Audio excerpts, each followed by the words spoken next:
Muy bien, hoy es el primer domingo de diciembre, como decía, así que vamos a hacer algo especial. Vamos a parar un poco del Evangelio de Mateo durante al menos los cuatro domingos que yo predicaré, si Dios quiere, en este mes.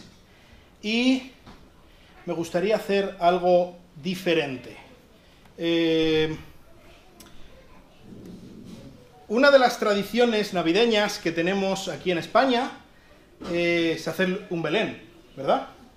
¿Algunos tenéis un Belén en casa? ¿Lo habéis montado ya? ¿Sí? ¿Uno chiquitito, uno grande? Bueno, nosotros en casa no tenemos, y una de las razones es porque ¿qué hacemos con él cuando no está montado? Todo el año está bien, pero normalmente, y yo sé que muchos de vosotros vais a sentir identificados con esto, todas las decoraciones de Navidad van en una caja de cartón, ¿verdad? Que la guardas y la metes en un sitio donde puedas. Nosotros quizás si tuviéramos un trastero, pues ahí es donde iría, pero no tenemos un trastero, clamamos por un trastero, pero no lo tenemos. Y entonces es un poco complicado dónde guardar. Aún así hay una cajita pequeña donde Rebeca guarda pumillones y cosas de Navidad. Pero los que tenéis un Belén, también, claro, va en la caja de cartón de las cosas de Navidad que pone allí con un permanente, ¿verdad? Y claro, hoy, por ejemplo, el primer domingo de diciembre es el día perfecto para ponerse y decorar la casa, ¿verdad? O quizás ya la tenéis decorada o queréis hacerlo pasado mañana, da igual. Pero lo típico, que abrimos la caja y empezamos a ver un montón allí de cosas brillantes y bolitas y regalitos de estos que no son regalitos, que son para adornar y un montón de historias, ¿no? Empezamos a sacar, decoramos. Aquí, mira, qué bonito el rosetón este, no sé cómo se llama.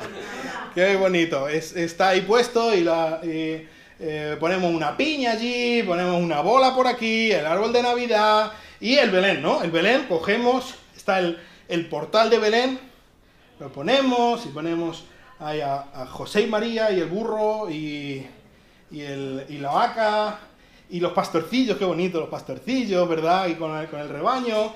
Quizá, si somos un poco más del este de España, por ahí de la zona de Marcos, quizá tenéis un tío haciendo sus necesidades por ahí en un rincón o algo, no sé.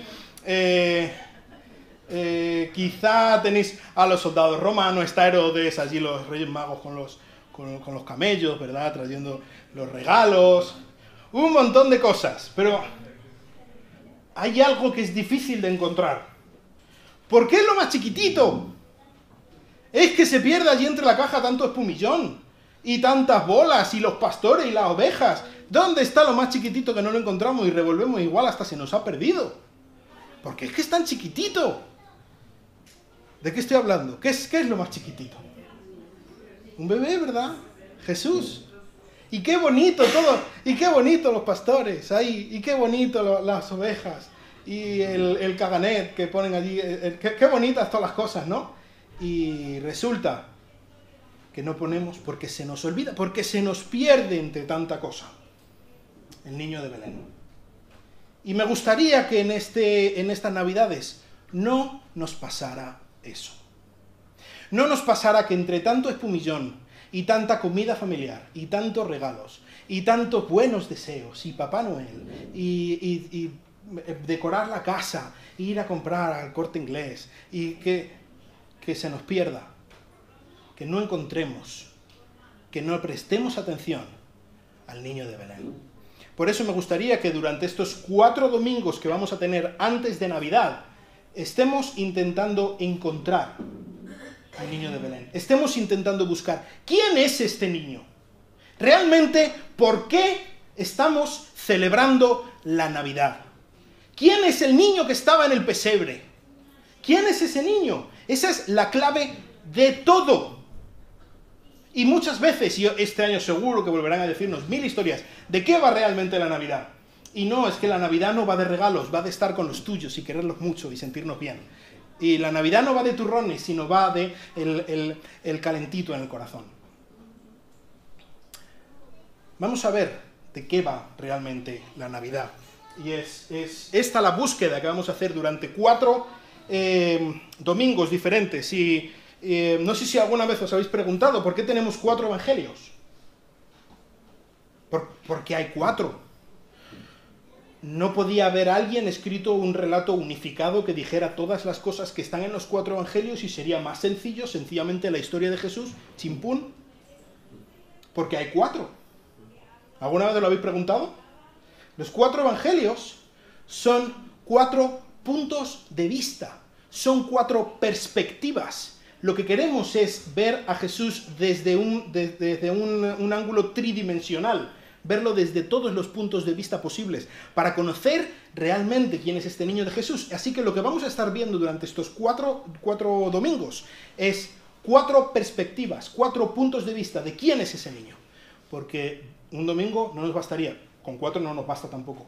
Pero vamos a ver 4 pinceladas, una búsqueda, como si fuéramos detectives, de aspectos de quién es realmente ese niño. Y lo primero que vamos a ver hoy, el capítulo 1 de esto que vamos a estar viendo hoy, lo he llamado El Hijo. Y vamos a ver por qué. Pero la perspectiva que vamos a ver hoy, por decirlo de alguna manera, lo vais a ver porque vamos a estar paseándonos por varios textos de este libro, es básicamente la que nos presenta el Evangelio de Juan. ¿Quién es este niño? A ver, ¿cuál es la opinión que nos da Juan de quién es este niño? Aunque para comenzar, ya sabéis que tengo debilidad por Mateo. Y esta es, por cierto, una de las razones por las que estamos en Mateo. Y si os fijáis, hay algunas cosas de algunos textos que estamos diciendo en Mateo que quizá podrían ser completados con datos que nos dan el Evangelio de Marcos, por ejemplo, o el Evangelio de Lucas. Pero no nos metemos ahí, no vamos ahí, porque lo que yo estoy buscando cuando estamos hablando de Mateo es qué es lo que dice Mateo, porque creo que el Espíritu Santo tenía una intención específica al revelar a través de Mateo lo que ha revelado a través de Mateo, como algo diferente de lo que ha revelado a través de cualquier otro evangelista, ¿vale? Pero vamos a comenzar por Mateo, vamos al capítulo 2, y este es un capítulo muy navideño. Capítulo 2, al principio del capítulo 2 nos encontramos con la visita de unos personajes muy peculiares y muy entrañables en estas fechas de Navidad, los magos de Oriente, ¿verdad? ¿Cómo se llamaban? ¿Sabéis? Vale, no lo sabemos cómo se llamaba, pero según la tradición, era una broma simplemente para que caigáis en la trampa, pero no sabemos, no nos dice, hay algunas tradiciones que nos dicen cómo se llamaban, pero la Biblia no dice nada, ni que eran 3 siquiera, ni que eran reyes, dice que eran magos, es lo único que dice.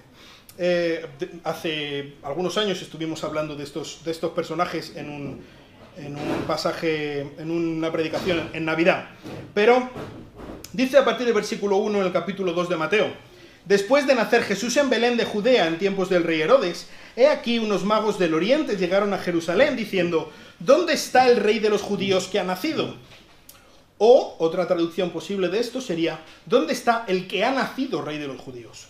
Porque vimos su estrella en el oriente y hemos venido a adorarle. Cuando lo oyó el rey Herodes se turbó y toda Jerusalén con él. Entonces, reuniendo a todos los principales sacerdotes y escribas del pueblo, indagó de ellos dónde había de nacer el Cristo. Y ellos le dijeron: en Belén de Judea, porque así está escrito por el profeta.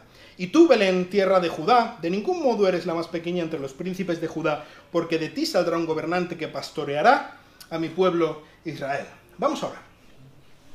Señor, te doy muchas gracias por haber enviado a tu Hijo Jesucristo. Muchísimas gracias por estas fechas tan preciosas en las que debemos recordar el Salvador tan grande que tú nos has mandado. Y tan grande con mayúsculas que tú nos has mandado. Ayúdanos a entender un poco más, a conocer más a nuestro Señor Jesucristo, y que esto nos lleve a una sincera y profunda adoración en estas fechas. Y te lo ruego en su nombre. Amén.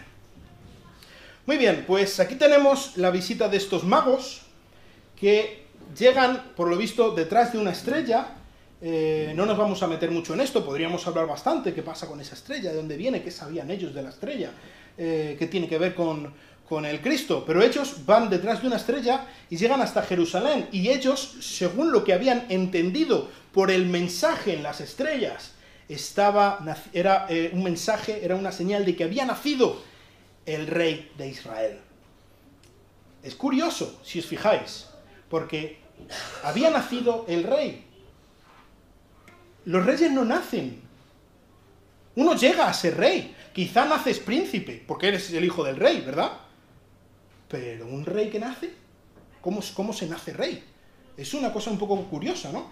Pero allí llegan a Jerusalén y desde luego este Herodes era un pieza de cuidado. Y cuando él se entera que había alguien que estaba pensando que había nacido un rey que no era él, se pone de los nervios. Así que manda a indagar qué pasaba, de dónde tenía que nacer el rey de Israel. Y enseguida, cuando habla con los sacerdotes y con los escribas, llegan a la conclusión de que de lo que estaban hablando es ni más ni menos del Cristo, del Mesías. ¿Por qué? Porque recordáis, según se le dijo en la promesa que Dios le dio a David, el Mesías sería rey de la línea de David. Así que ellos enseguida conectaban la idea de Mesías con la idea de rey. Entonces cuando hablaban de rey, estaban hablando del Mesías, del que había de venir. Y enseguida a los sacerdotes les vino una profecía a la mente. Una profecía, tenemos ahí una parte, el versículo 6. Miqueas, capítulo 5, versículo 2. Y lo que tenemos aquí en este capítulo 6, básicamente lo que nos dice en el versículo 6, es que nacería en Belén, de la tierra de Judá. Había algunas otras Belenes, pero Belén en Judá solo existía esa. Estaba cerquita de Jerusalén, no estaba muy lejos.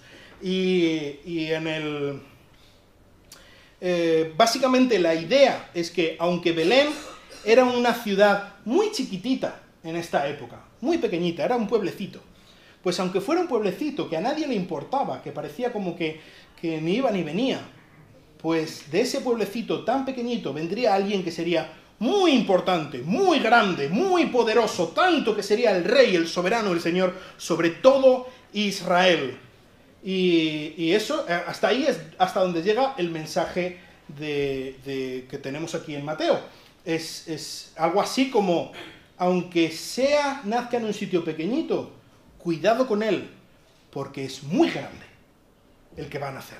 Es muy importante, es mucho más que una figurita en un Belén.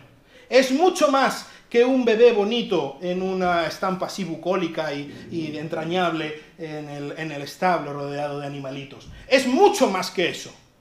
El que va a nacer en Belén es alguien que es enormemente importante y es grande y va a llegar a ser el soberano y el Señor sobre todo Israel. Pero vamos, si os parece, ¿os acordáis que muchas veces hemos estado hablando? Cuando vemos una profecía en el Nuevo Testamento del Antiguo Testamento, es inteligente volver al Antiguo Testamento y ver de qué estaba hablando esa profecía, porque quizá hay algo más que nos venga a decir. Así que vamos, si os parece, al libro de Miqueas. Sé que os acabo de hacer una faena para ir a buscar el libro de Miqueas, porque es de esos libros de los profetas menores que es tan difícil de encontrar.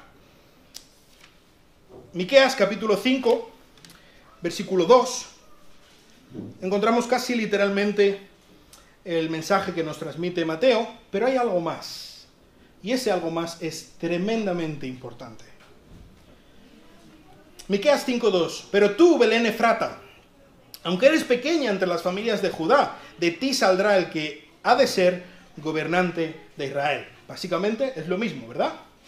¿Qué dice a continuación? Dice, y sus orígenes, y sus salidas, puede traducirse de cualquiera de las dos maneras, son desde tiempos antiguos, desde los días de la eternidad.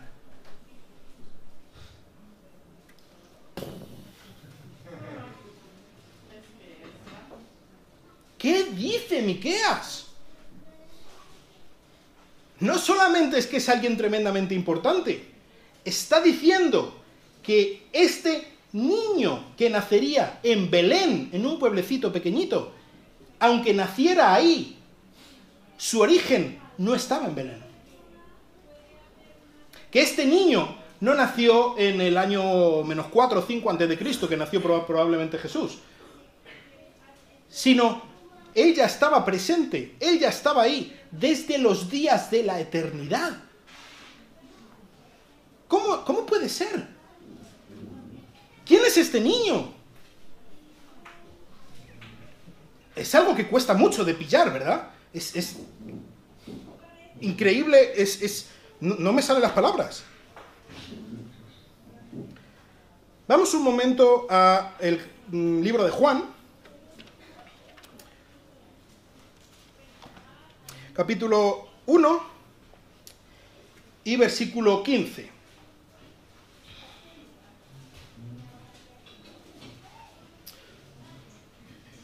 Juan 1:15 dice: Juan dio testimonio de él, Juan el Bautista, ¿vale? Y clamó diciendo: este era el que yo decía, viene después de mí, el que viene después de mí es antes de mí, porque era primero que yo. Juan era mayor que Jesús, 6 meses mayor que Jesús. Era su pariente, su primo, y tenía 6 meses más que él.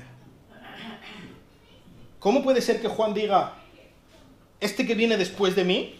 Es verdad, lo dice, no solamente porque nació después de él, sino porque su ministerio comenzó después del ministerio de Juan. Pues este que viene después de mí es antes que yo. Es, y este es significa existe antes que yo. Tiene vida antes que yo. Porque era primero que yo. De alguna manera, a lo que nos está apuntando es a que Jesús ya existía antes de nacer. De hecho, según vemos en Miqueas, existía antes de ser concebido. ¿Cuándo es el momento en el que nosotros comenzamos a existir? Esto es algo muy importante, que debemos tener en cuenta en nuestros tiempos. ¿Por qué? Porque nosotros comenzamos a existir, comenzamos a ser desde el momento de la concepción. No desde el momento del parto, no desde el momento de las 20 no sé cuántas semanas de gestación de nuestras madres, sino desde el mismo momento de la concepción. Y esto es algo que la Biblia es muy clara al respecto.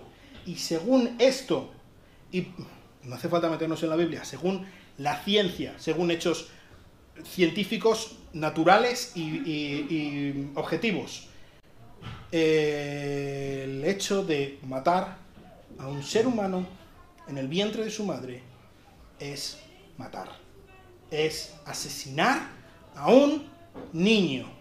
Y esto es algo que no podemos cansarnos de recordar. Nosotros comenzamos a existir desde el mismo momento de la concepción. Esta misma semana me estaba enterando, leí que en el año 2018, 1 de cada 5 niños que fueron concebidos en España fueron asesinados por sus padres. Terrorífico lo que estamos haciendo en este país. Decimos de que son malos los nazis, aficionados a nuestro lado. Pero bueno, pasado este momento de calentón, Jesús no comenzó a existir en el momento de la concepción. Jesús comenzó a existir mucho antes, fijaos si mucho antes. Juan capítulo 8, versículo 58.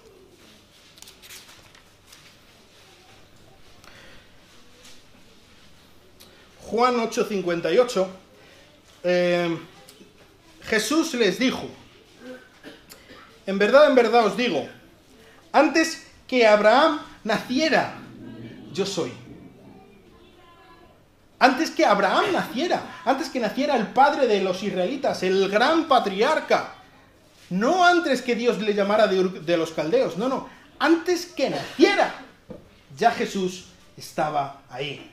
El niño de Belén no comenzó en Belén. El niño de Belén es algo que es una persona que llevaba existiendo mucho tiempo antes. Aunque nació como bebé, como niño, allí en Belén, y fue concebido 9 meses antes, el hecho es que Jesús no comenzaba con María. Es decir, para nuestros amigos católicos, María no es la madre de Dios. Entiendo por qué en su día se puso ese calificativo a María, pero María no es la madre de Jesús, no es la madre de Dios, es la madre de la parte humana de Jesús, pero no es la madre de Dios. No tiene nada que ver con dar a luz a Dios. Y la clave de todo esto es,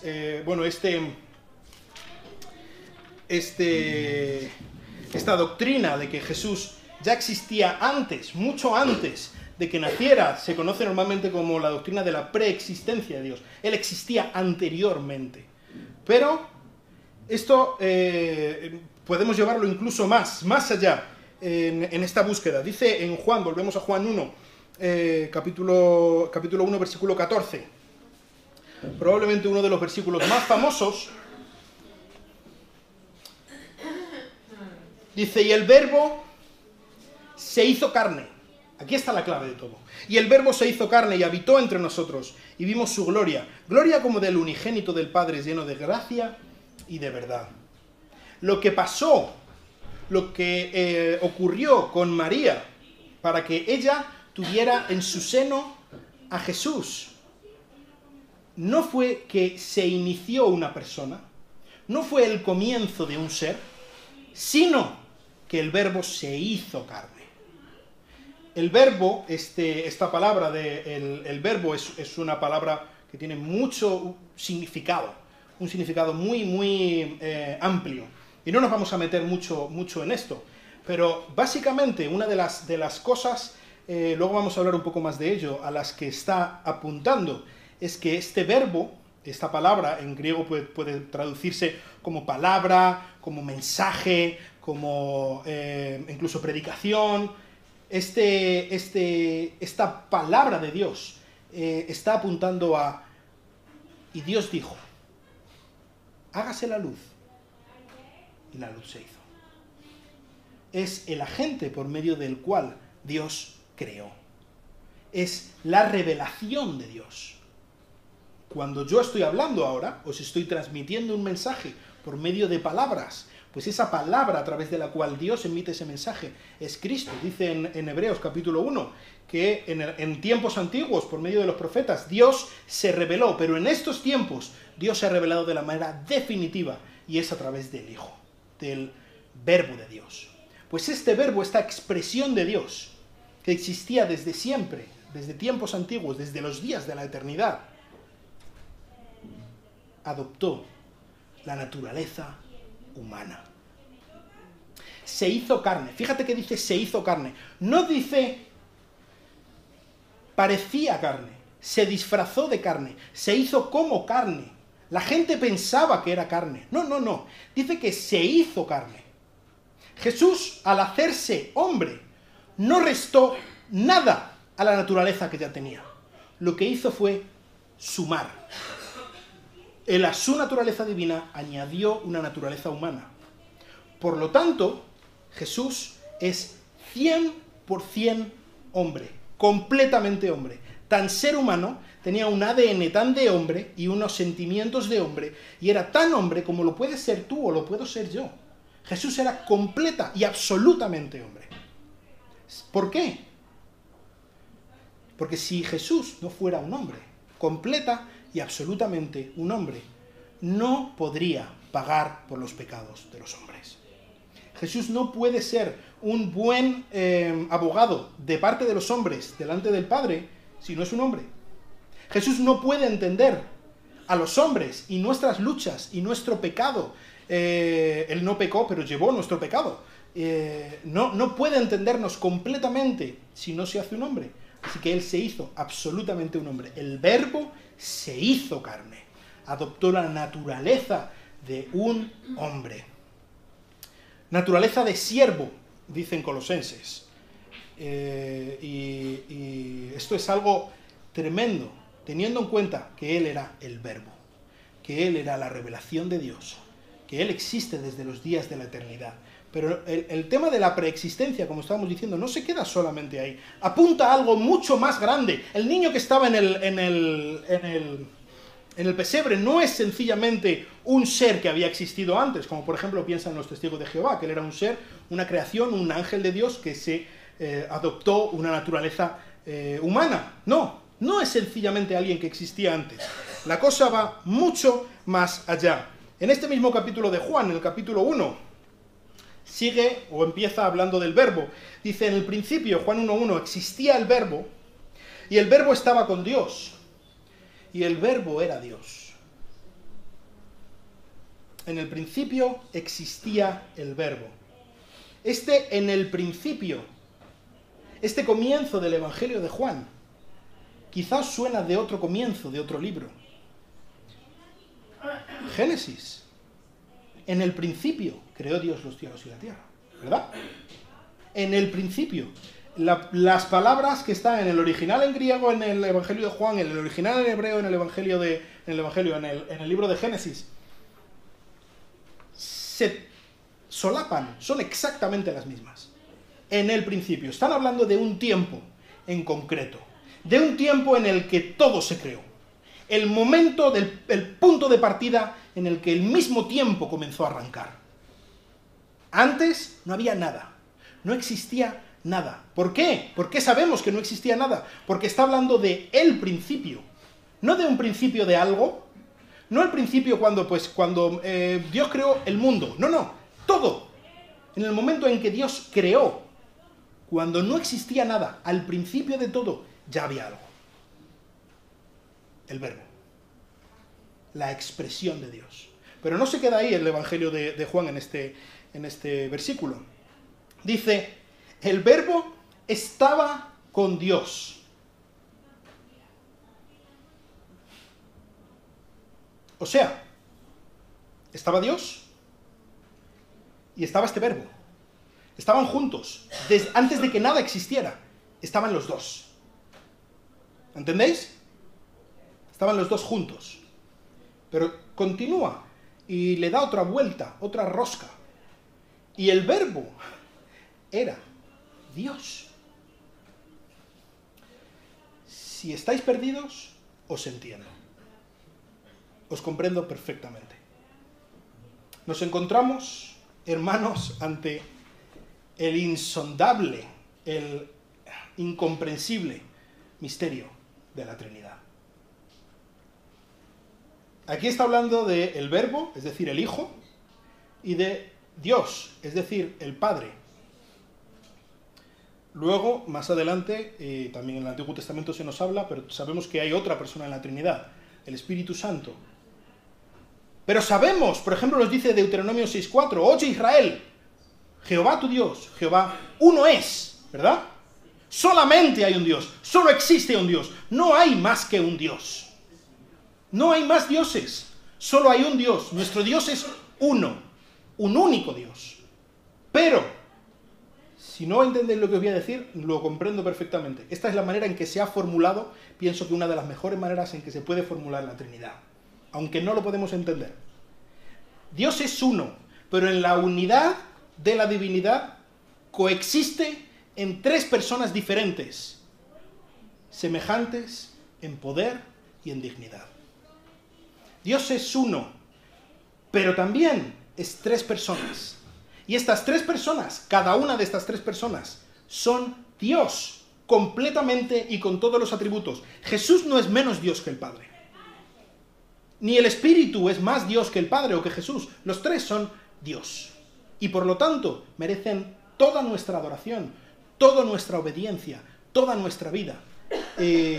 Porque ninguno es más Dios que el otro, ninguno es menos Dios que el otro. Este versículo de Juan 1.1 es impresionante.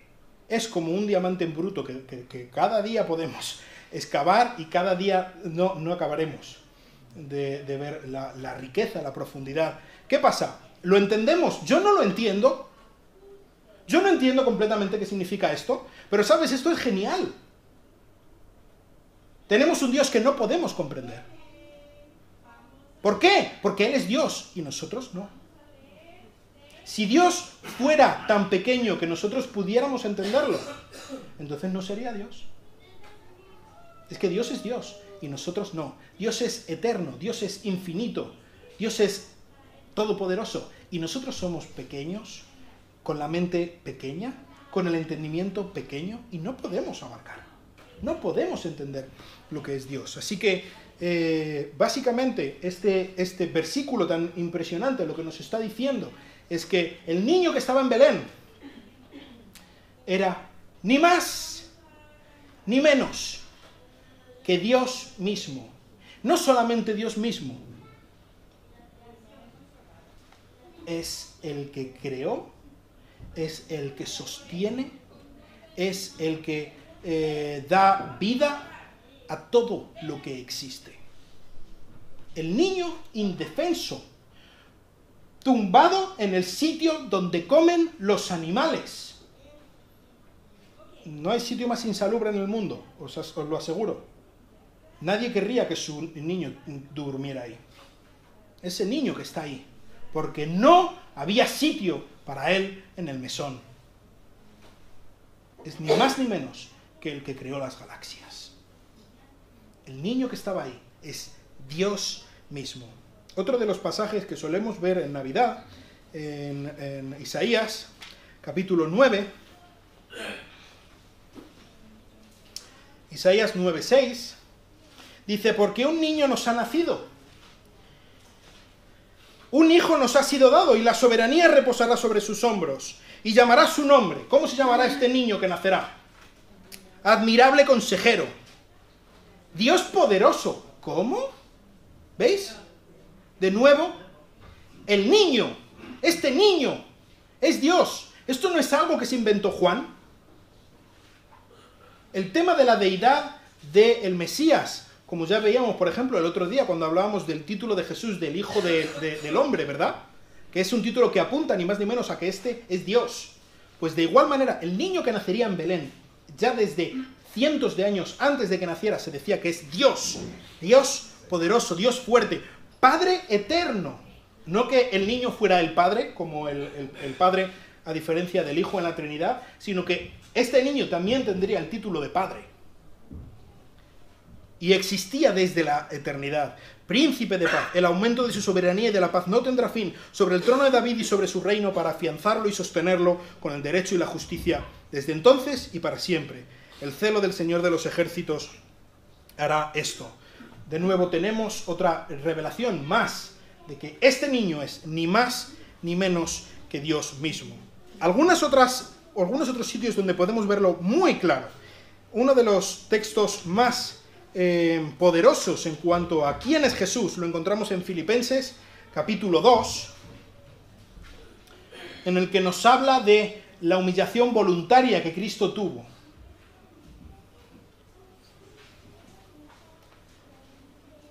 Dice el versículo 6, el cual, aunque existía en forma de Dios, no consideró el ser igual a Dios como cosa a que aferrarse. Hay algunas personas que piensan que cuando dice existía en forma de Dios, está queriendo decir que existía en una forma exterior, que parecía Dios, como el que se disfraza de Dios, o que es algo aparente.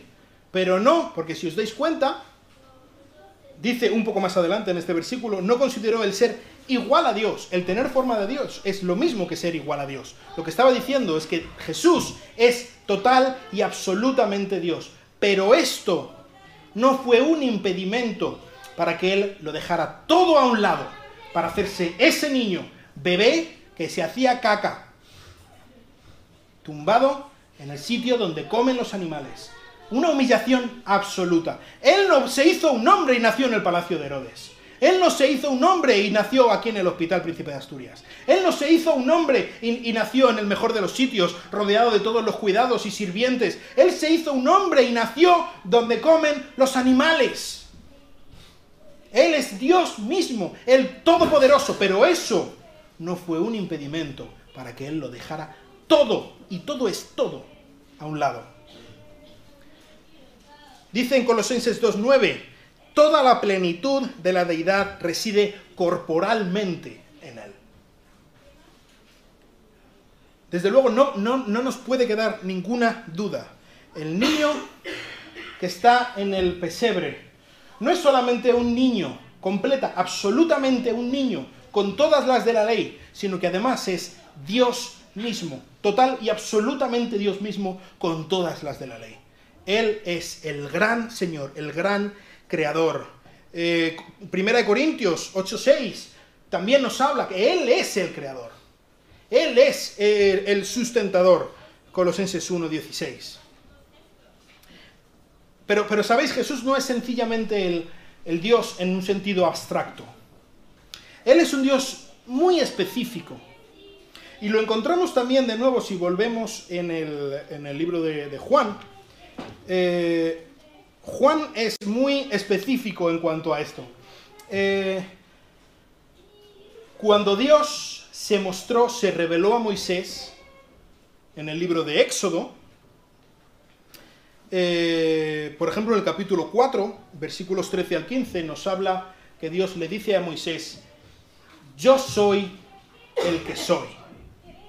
Precisamente de ahí es de donde viene el nombre que nosotros quizá en la Biblia tenemos como Jehová, o como Yahvé, Yahweh, o como sea que las cuatro letras que no sabemos muy bien cómo se pronunciaba, porque se perdió la pronunciación, porque los judíos no querían pronunciar este nombre tan sagrado de Dios. Pero sí que sabemos que proviene de una versión antigua, arcaica, de la palabra yo soy. Literalmente, lo que significa Jehová es yo soy. Yo existo. Y nos habla de la autosuficiente existencia de Jesús, de Dios. Él no existe gracias a nadie, Él sencillamente existe. Él no existió o existirá o está existiendo, Él sencillamente existe, Él es para siempre, Él es todo, Él es siempre, Él lo es. Eso es básicamente a lo que está apuntando el nombre de yo soy. Pues sabéis, el tema de yo soy está presente por todo el Evangelio de Juan. Y a lo largo del Evangelio de Juan son célebres las 7 veces que Jesús dice yo soy. Él se presenta como el gran yo soy. Hemos visto una parte cuando hemos visto en el capítulo 8 que él dice antes de que Abraham existiera yo soy. Pero luego también probablemente os acordaréis cuando Jesús dice yo soy la luz del mundo, yo soy el pan de vida, yo soy el camino, la verdad y la vida, yo soy el buen pastor, yo soy la vid verdadera, ¿verdad?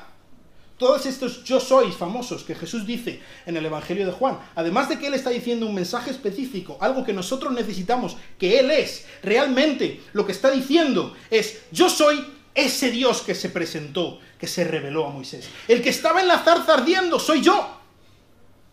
Yo soy el Dios de Israel.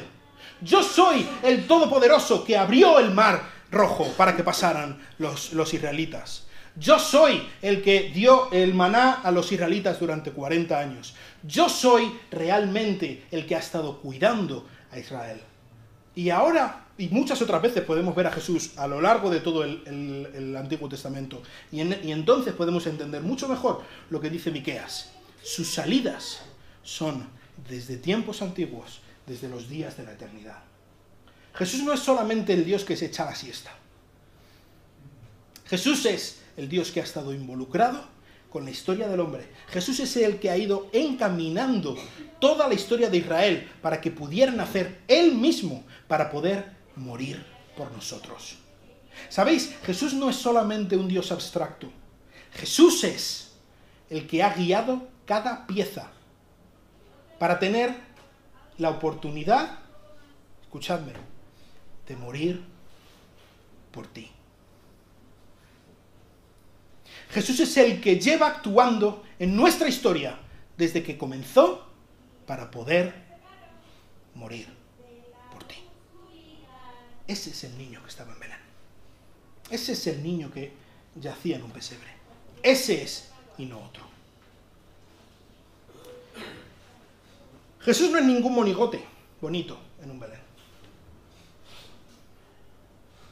Jesús no es sencillamente un niño precioso que estaba allí, que le estaban dando calor el burro y la vaca. Qué bonito, ¿no? Jesús no es sencillamente eso.